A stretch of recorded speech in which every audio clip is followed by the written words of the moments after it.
एक बहुत ही अड़ियल और ढीठ किस्म की महिला थी। उनके ससुराल में सास ससुर, उनके पति, एक कुंवारी ननद और एक कुंवारा देवर था।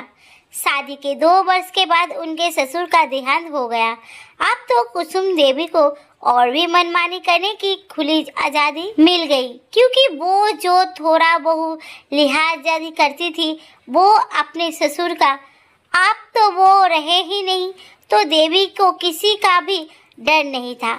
उसने पति को वो कुछ भी नहीं समझती थी और सास की तो वो कोई गिनती ही नहीं थी। उन्हें जो चाहिए था बस चाहिए होता था, चाहे जहाँ से भी मिले, इसके लिए वो तांडव कर देती थी। कभी कभी उनकी नकली खुशियों को पूरा करने के लिए उनके पति को कर्ज भी लेना पड़ता था और उन्हें इस बात से कोई फर्क नहीं पड़ता था। 3-4 सालों के बाद कुसुम देवी ने पति से अलग घर लेकर रहने की जिद करने लगी। उनके पति ने उन्हें समझाया कि पिताजी नहीं रहे, एक कुंवारा भाई और बहन है, मेरी जिम्मेदारी है, मैं अलग कैसे हो सकता हूँ। कुसुम देवी ने कहा, मुझे कुछ नहीं पता, मुझे मेरा अलग घर चाहिए। और उन्होंने अपने नाटक शुरू कर दिए। पूरे घर में हाहाकार मचा दिया। माँ ने बेटे को समझाया, जैसा तेरी बीबी कह रही है कर, नहीं तो वो तेरा जीना मुश्किल कर देगी। मैं अपने बच्चों को लेकर अपने घर में रह लूँगी, क्योंकि कुसुम देवी का कहना था कि हमारे नए घर में सिर्फ हमारा परिवार जाएगा और तुम्हारे भाई बहन की जिम्मेदारी हमारी नहीं। हाँ, तुम्हारी माँ चल सकती है, क्योंकि जिम्मेदारी सास ससुर की होती है, ना कि देवर ननद की।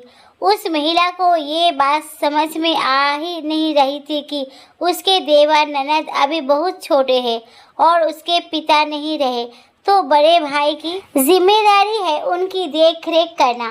कुसुम देवी ने अपनी जिद के आगे किसी की नहीं सुनी और अपने बच्चों और पति को लेकर अलग घर में आ गई। उनकी सास अपने दोनों बच्चों के साथ अपने घर में ही रही। इसी तरह दिन गुजरते रहे। कुसुम देवी की मनमानी दिन ब दिन बढ़ती ही जा रही थी, जिसका कोई तोड़ नहीं था। समय के साथ कुसुम देवी की ननद जवान होने लगी थी, तो कुसुम देवी की सास ने कुसुम देवी के पति से बोला, बेटा, आप तेरे पिताजी तो है नहीं, अपनी बहन की शादी के बारे में कुछ सोच।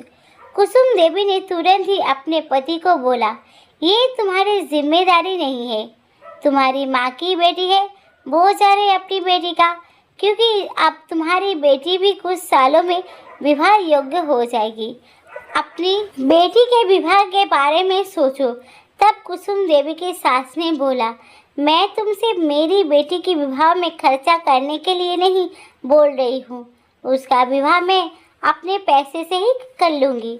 बस एक लड़का ढूंढने के लिए बोल रही हूँ, जो कि मैं नहीं ढूंढ पा रही हूँ। लेकिन कुसुम देवी के अड़ियल रवैया की वजह से एक बार फिर घर में कलह मच गया। लेकिन इस बार कुसुम देवी को हार माननी पड़ी, क्योंकि नाते रिश्तेदार और पास पड़ोसी कुसुम देवी को ताना मारने लगे कि देखो, कुंवारी ननद घर में बैठी है और पति को उसका रिश्ता नहीं ढूंढने दे रही। कुसुम देवी ने सोचा, चलो आप तो कुछ कर ही सकते हैं, पर ये तो हो सकता है कि मैं जैसा चाहूँगी वैसा ही रिश्ता मेरी ननद का हो, क्योंकि वो बहुत ही बेकार किस्म की औरत थी और कभी किसी का भला नहीं चाहती थी, खास करके अपने देवर और ननद का। तो उसने अपने पति को रिश्ता ढूंढने भेजा। उसके पति ने जो 3-4 रिश्ते लाए, उसमें से एक जगह उसने देखा कि वहाँ पर लड़के की सौतेली माँ है। तो कुसुम देवी को लगा, ये घर मेरी ननद के लिए ठीक रहेगा, यहीं पर अपनी ननद की शादी करते हैं। मज़ा आएगा जब सौतेली सास इसके ऊपर तरह तरह के अत्याचार करेगी। कुसुम देवी ने वही रिश्ता अपनी सास को फाइनल करने के लिए कहा। कुसुम देवी की सास ने बोला, नहीं, मैं ऐसे घर में अपनी बेटी को नहीं भेजूंगी जहाँ पर सौतेली माँ हो, वो तो मेरी बेटी को जीना ही मुश्किल कर देगी। कुसुम देवी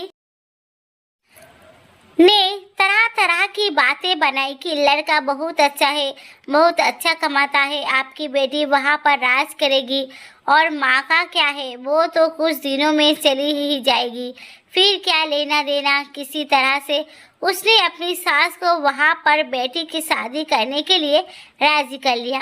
कुसुम देवी की ननद को ये शादी बिल्कुल भी पसंद नहीं थी, फिर भी उसने चुपचाप शादी कर लेने में ही भलाई समझी, क्योंकि उसे अपने भाभी का स्वभाव पता था। भाभी भी बहुत खुशी थी कि चलो अब मज़ा आएगा जब ननद को परेशान होगी। अजीब सी चिढ़ थी उसे अपने ससुराल वालों से। इस तरह से कुसुम देवी के ननद की शादी हो गई। ननद को अपने ससुराल में काफ़ी मुश्किलों का सामना करना पड़ा। उसकी सौतेली सास ने उसे बहुत परेशान किया और अंत में उसे बिना कुछ दिए लिए उसे और उसके पति को घर से भी बाहर निकाल दिया। खैर, उसके कुछ समय बाद ननद ने अपना घर संभाल लिया और अच्छे से रहने लगी। जब ननद परेशान थी तब तो कुसुम देवी बहुत आनंद आता था, और जब उसने यह सुना कि आप ननद वापस से अपने ज़िंदगी में सेटल हो गई है और अच्छे से रह रही है, उसे किसी बात की कोई कमी नहीं, तो उन्हें बहुत दुख होने लगा, क्योंकि वो बिल्कुल नहीं चाहती थी कि उनकी ननद का जीवन अच्छे से चले। उसके कुछ समय पश्चात कुसुम देवी के सास ने अपने छोटे बेटे यानी कुसुम देवी के देवर के लिए रिश्ते की बात चलाई। कई लड़की वाले आए और हर लड़की वाले को कुसुम देवी ने कुछ न कुछ बहाना मारकर मना कर दिया। सास ने बोला, वो मेरा बेटा है, मैं देख लूँगी, तुम बीच में क्यों पड़ रही हो। तो कुसुम देवी ने बोला, वो अब ये आपका बेटा है तो फिर बेटी का भी देख लिया होता। जब बेटी की शादी में मेरे पति को शामिल किया और उनकी बदौलत हुई तो है, तो बेटी की शादी मेरे पति के बदौलत ही होगी। ऐसा नहीं हो सकता कि बेटी के लिए आप मेरे पति का इस्तेमाल करें और बेटे के लिए आप खुद फैसले लें। कुसुम देवी ने फिर से घर में कलह मचाना शुरू कर दिया। इसी तरह से 4-5 साल निकल गए और देवर की शादी कहीं पर भी नहीं तय हो पाई। साथ ही साथ पूरे शहर में ये हल्ला भी मच गया, इस घर में शादी करना यानी अपनी बेटी को मौत के मुंह में भेजना है, क्योंकि जहाँ पर बहुत ही शैतान जेठानी रहती है जो कि किसी भी कीमत पर अपने देवरानी को चैन से जीने नहीं देगी। साथ ही साथ 4-5 साल बीत जाने की वजह से अब कोई लड़की वाला उस घर में रिश्ता करना भी नहीं चाहता था, क्योंकि उन्हें लड़के की उम्र बहुत ज़्यादा लगती थी। इस तरह से कुसुम देवी ने अपने देवर की शादी होने नहीं दी और वो बहुत खुश थी कि चलो अब तो देवर की शादी नहीं हुई, घर में कोई हिस्सा बंटवारा करने वाला नहीं होगा, मेरा अकेला हक होगा पूरे घर की संपत्ति पर। इसके कुछ समय बाद कुसुम देवी ने अपनी बेटी के लिए रिश्ता ढूंढना शुरू किया, क्योंकि अपने शहर में तो वो पूरी तरह से बदनाम थी, इसीलिए अपने शहर में तो वो बेटी का रिश्ता कर नहीं सकती थी। उन्होंने दूसरे शहर में बेटी का रिश्ता ढूंढना शुरू कर दिया और देखभाल एक अच्छे घर में का रिश्ता किया, क्योंकि वो कुसुम देवी की बेटी थी तो अपनी माँ की तरह ही बदमिजाज थी। उसने भी अपने ससुराल में वही सब करना शुरू कर दिया जो उसकी माँ ने किया था, लेकिन यहाँ पासा उल्टा पड़ गया। बेटी का पति उसके पिता जैसा नहीं था। उसने अपनी पत्नी को बोला कि तुम अगर मेरे माँ बाप और मेरे परिवार का साथ नहीं रह सकती और उनकी इज्जत नहीं कर सकती तो अपने घर जा सकती हो, हमें तुम्हारी कोई ज़रूरत नहीं। और लाकर बेटी को कुसुम देवी के घर पर छोड़ दिया। यहाँ पर कुसुम देवी ने बहुत तांडव वो दामाद के घर पर अपना हुक्म नहीं चला सकी। काफ़ी वक्त तक बेटी मायके में ही रही, लेकिन समय के साथ बेटी को ये एहसास हो गया कि शादी के बाद बेटी का ससुराल ही अपना घर होता है, और उसने समझौता करके अपने ससुराल चले जाने में ही अपनी भलाई समझी। वो चुपचाप अपने ससुराल चली गई और अपने पति के हिसाब से अपने ससुराल में रहने लगी। उसे पता चल चुका था कि यदि वो अपनी माँ के हिसाब से चली तो उसका घर टूटने में देर नहीं लगेगी।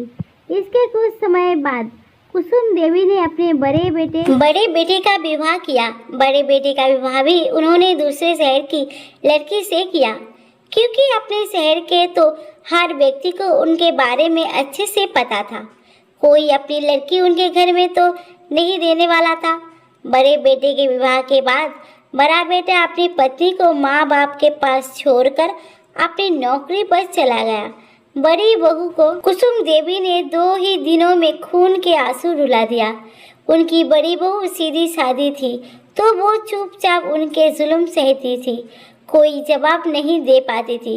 लेकिन उसने फ़ोन पर अपने पति को सारी बातें बता दी और बोला कि मुझे यहाँ नहीं रहना, मुझे अपने साथ ले चलो, नहीं तो ये रिश्ता नहीं चलेगा। क्योंकि बेटा अपनी माँ को बहुत अच्छे से जानता था, तो वो अपनी पत्नी को लेने अपने घर गया। इस पर भी माँ ने बहुत तांडव मचाया। बोला, तू अपनी नौकरी कर, तेरी बीवी यहाँ रहेगी।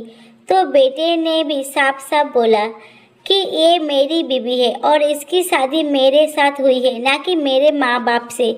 मैं जहाँ रहूँगा मेरी बीवी भी वही रहेगी। वो बिना इंतजार किए अपनी बीवी को लेकर चला गया। अब कुसुम देवी का जोर अपने बेटे बहू पर नहीं चल पाया। अब कुसुम देवी को लगने लगा था कि अब उनका राजपाट समाप्त हो रहा है। बेटे के ससुराल में भी उनका जोर नहीं चला, बेटे और बहू पर भी उनका जोर नहीं चला। सास समय के साथ गुजर चुकी थी, जिन पर कुसुम देवी ने बहुत जोर चलाया था। देवर की शादी हुई नहीं थी और वो अपनी माँ के घर में ही अकेला रहता था। ननद अपने घर में सुखी थी, लेकिन कुसुम देवी को तो लड़ाई झगड़ा करने की आदत थी।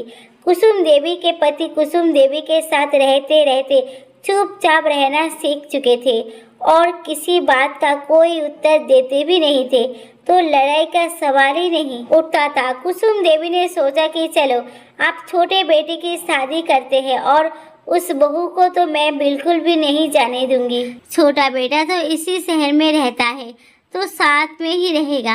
उन्होंने अपने छोटे बेटे की शादी के लिए रिश्ते ढूंढने शुरू किया, लेकिन अब तक कुसुम देवी की बदनामी काफ़ी ज़्यादा हो चुकी थी और कोई भी अपनी लड़की उनके घर में देने को तैयार नहीं था। किसी तरह से एक जगह उन्होंने छोटे बेटे की विवाह तय किया, पर विवाह के कुछ समय पहले ही लड़की वालों को कुसुम देवी के बारे में काफ़ी कुछ पता चल गया और उन्होंने आखिरी समय पर विवाह तोड़ दिया। इस तरह से 6-7 वर्ष निकल गए और उनके छोटे बेटे का विवाह नहीं हो पाया और अब होने की कोई गुंजाइश भी नहीं रह पाई थी। आज कुसुम देवी को लग रहा था कि उन्होंने जो दुख दूसरों को लिए चाहा, आज वो दुख उनका परिवार भुगत रहा है। वहाँ उनकी बेटी अपने ससुराल में बहुत ही ज़्यादा परेशान थी, क्योंकि उसका पति उसे कुछ भी नहीं समझता था और यही उन्होंने अपनी ननद के लिए चाहा था कि वो अपने ससुराल में दुखी रहे, जो कि उनकी बेटी को मिल रहा था। बड़े बेटा बहू अपनी ज़िंदगी में मस्त है। उन्हें अपने माँ बाप भाई बहन से कुछ भी लेना देना नहीं था, क्योंकि उनको पता था कि यदि उस घर में दोबारा गए तो हमारी ही ज़िंदगी नरक होगी, क्योंकि हमारी माँ तो सुधरने वाली नहीं है। बड़े बेटा बहू जो कर रहे थे वो तो मजबूरी में कर रहे थे, पर ये कुसुम देवी ने खुद किया था अपने ससुराल में, वो भी अपने शौक से, और आज उनके साथ भी यही हो रहा था। आज कुसुम देवी को एहसास हो रहा था कि जो उन्होंने दूसरों के लिए चाहा, आज वो खुद भोग रही है। उन्होंने अपने पति के साथ अलग होकर अपना संसार बसाना चाहता था। आज उनके बेटा बहू अपने संसार में अलग है और खुश है। उन्हें माँ बाप से कोई लेना देना नहीं। उन्होंने अपनी नंद का बुरा चाहा था, तो उसका बेटी ससुराल में दुखी है। आज उनकी खुद की बेटी ससुराल में दुखी है और वो कुछ नहीं कर सकती। उन्होंने चाहा था कि उनके देवर की शादी ना हो और कोई भी हिस्सा बंटवारा ना हो और उनका देवर जिंदगी भर कुंवारा रहे और कोई देवरानी उनकी ज़िंदगी में ना आए। आज उनका खुद का छोटा बेटा कुंवारा रह गया और चाहकर भी वो उसका विवाह नहीं कर पा रही थी।